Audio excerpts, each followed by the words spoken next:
میرے گھر والے کہنے لگے کھانا چھوڑ دیں پہلے اس کی بات سن لے. میں نے کہا پتر کیا ہوا, کسی نے مارا ہے کسی استاد نے؟ کہنے لگے نہیں حضرت, گھر فون کیا تھا تو میری اماں اور ابا کی لڑائی ہو رہی ہے. بچہ کانپ رہا ہے, ٹانگیں کانپ رہی ہیں. میں نے کہا کیا ہو کیا گیا تمہیں پتر, لڑائی ہو رہی ہے تو گھروں میں ہو ہی جاتی ہے. کہنے لگے نہیں آپ کو پتہ نہیں وہ بڑا سخت لڑتے ہیں. میرے والد جب میری والدہ کو مارنے کے لیے آگے بڑھتے ہیں تو ہم سارے چار پنجوں کے نیچے چھپ جاتے ہیں, ہمیں خوف آتا ہے, وہ منظر خطرناک ہوتا ہے. یہ کون تکلیف دے رہا ہے اپنے بچوں کو؟ یہاں بیٹھے ہمارے ہاں میلوں دور رہتے تھے اس کے گھر والے, تو وہ تکلیف میں تھا, تو گھر میں کیا کیفیت ہوگی؟ اگر حوصلہ ہو, صبر ہو, قناعت ہو, اللہ کے دیے ہوئے تھوڑے رزق پر ہمیں راضی رہنا آتا ہو, ہمارے گھروں میں سکون آئے, اطمینان آئے, ہم جو زندگی بڑی خوشی خوشی گزار سکتے ہیں. ہمارے مزاجوں کا لالچ, ہماری طبیعتوں کی بے راہ روی, ہماری جھوٹی انا کا بت, ان ساری چیزوں کو ختم کر دیتا ہے.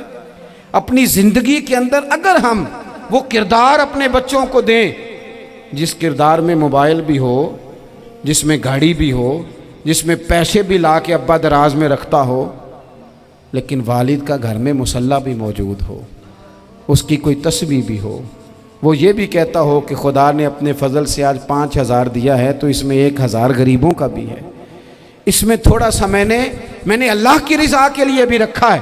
اگر کوئی مشکل آ جائے تو وہ باپ اور ماں کو صبر کرتا ہوا دیکھتے ہوں. اگر ایک باپ بات کرے تو دوسرا برداشت کرتا ہو. خدا را اپنی اولادوں کو اس اذیت کا شکار نہ کرو.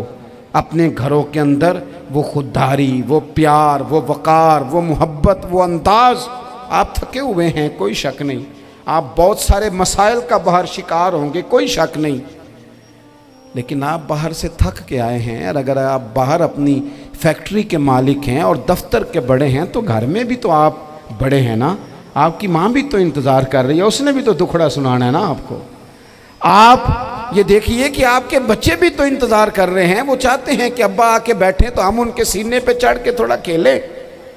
آپ کی اہلیہ منتظر ہیں. کچھ باتیں بیوی کسی اور سے نہیں کہہ سکتی, صرف اپنے شوہر سے کہتی ہے, لیکن وہ تو آتے ہی جلال میں آ گئے صاحب. وہ کہنے لگے تو بڑی نالائق ہے, میں تھکا ماندہ آیا ہوں اور تو نے مجھے کہانی سنا دی ہے. وہ اس خاتون سے شدت کے ساتھ پیش آنے لگے. میرے رسول پاک کی حیات نور کو دیکھو, حضرت ام ایمن حضور کی رضائی والدہ ہیں, ان کی بھی خدمت ہو رہی ہے. حضرت حلیمہ سعدیہ آ رہی ہیں تو خدمت ہو رہی ہے. حضرت عباس حضور کے چچا ہیں تو کریم فرماتے ہیں میرے چچا ہیں باپ کی جگہ پہ. حضور دوست احباب صحابہ غلاموں سب کے ساتھ پیار کر رہے ہیں. 9 ازواج مطہرات ہیں گھر کے اندر, اور کیفیت یہ ہے کہ حضور صرف ان کی ضرورتوں کا ہی خیال نہیں کرتے, خواہشات کا ہی خیال نہیں کرتے, بلکہ میرے کریم کا طریقہ یہ ہے کہ کوئی بندہ آج بول کیا رہا ہے, وہ کہاں کھڑا ہے آج, اس کے جملے کس طرح کے ہیں, اس کا لہجہ کس طرح کا ہو گیا ہے اور اسے ٹھیک کیسے کرنا ہے. محبوب اس کا خیال فرماتے, توجہ کرتے. میں کہتا ہوں کہ ہم سب کو شوق آیا ہے آرام کرنے کا. میں صبح 11 بجے سے پہلے اپنے گھر سے نکل آیا تھا اور یہ وقت آ گیا ہے اور رات کو خدا جانے کس وقت گھر پہنچنا ہے. کئی دفعہ کیفیت یہ ہوتی ہے کہ گاڑی سے اترتے ہیں تو پھر دل کرتا ہے کہ کوئی اٹھا کے چلائے نا کبھی. اس کے باوجود بہت سارے لوگ ناراض رہتے ہیں کہ ہم سے مل کے نہیں گئے, فوٹو نہیں کھنچوا کے گئے, فلانی جگہ چائے نہیں پی کے گئے. یہ تسلسل ہے.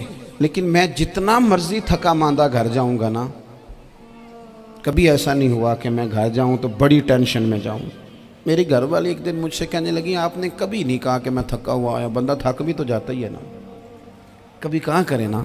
میں نے اسے کہا پتہ کیوں نہیں کہتا, اس لیے نہیں کہتا کہ میں نہیں چاہتا کہ میرے بچے یہ کہیں کہ ہم نے دین نہیں پڑھنا, ہمارا باپ تو بڑی مشکل میں ہے. ہم اپنے کام کے بارے میں اپنے گھر میں شکوے کرتے ہیں. آپ کسی بچے سے پوچھ لیں کون سا کام کرنا ہے, کہ جڑا ابا جی کر دے رہے ہیں وہ نہیں کرنا. کیوں کہ ابا جی ہر روز تو کہتے ہیں میں بڑا الجھ گیا ہوں, یہ کام بڑا مشکل ہے. میں چاہتا ہوں کہ میں اپنے بچوں کو یہ بتاؤں کہ پتر میں تو جدھر جاتا ہوں پھول ہی پھول ہیں. میں تو جدھر سے گزرتا ہوں محبت ہی محبت ہے، میں تو جدھر سے دیکھتا ہوں دعائیں ہی ملتی ہیں، تاکہ ان کا شوق پیدا ہو۔ میرے عزیز، آپ تھوڑا سا دل بڑا کریں۔ اگر آپ ایک کی وجہ سے پورا گھر سکون میں آ جاتا ہے تو آپ دل بڑا کیوں نہیں کرتے؟ جگہ ڈھونڈتے ہیں بس مجھے کوئی تنگ نہ کرے، کوئی میری باپ ماں بدولت کو کوئی پریشان نہ کرے۔ بخاری شریف سنیے، حضرت عائشہ صدیقہ رضی اللہ تعالیٰ عنہ بیٹھی ہیں، حضور فرمانے لگے عائشہ آج ایک بات نہ بتاؤں تمہیں؟ یا رسول اللہ بتائیے۔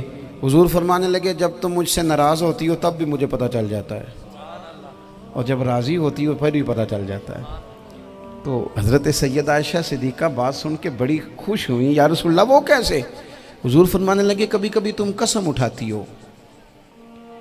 یا رسول اللہ ہاں۔ فرمایا جب ہوتی ہو نا راضی، خوش، تو پھر کہتی ہو مجھے رب محمد کی قسم صلی اللہ علیہ وسلم، پھر تم میرے نام کے ساتھ رب کریم کا نام ملا کے قسم اٹھاتی ہو، رب محمد کی قسم۔ یا رسول اللہ بالکل ایسے ہی ہے۔ اور فرمایا جب تمہارے دل میں کوئی بات ہوتی ہے نا تو پھر تم کہتی ہو مجھے رب ابراہیم علیہ السلام کی قسم، پھر تم رب محمد نہیں کہتی۔ یہ بخاری مسلم میں موجود ہے۔ حضرت عائشہ صدیقہ نے تو بات سنی تو کھل گئی طبیعت، کہنے لگی کریم صدقے جاؤں، یہاں تک خیال فرماتے ہو؟ کس کے جملے کہاں پہنچ گئے، یہاں تک خیال ہے؟ فرمایا مجھے پتہ چل جاتا ہے کہ تمہاری کیفیت کیا ہے، کہاں کھڑی ہو۔ اور بھئی ہم تو اپنی ماں کا بھی خیال نہیں رکھتے۔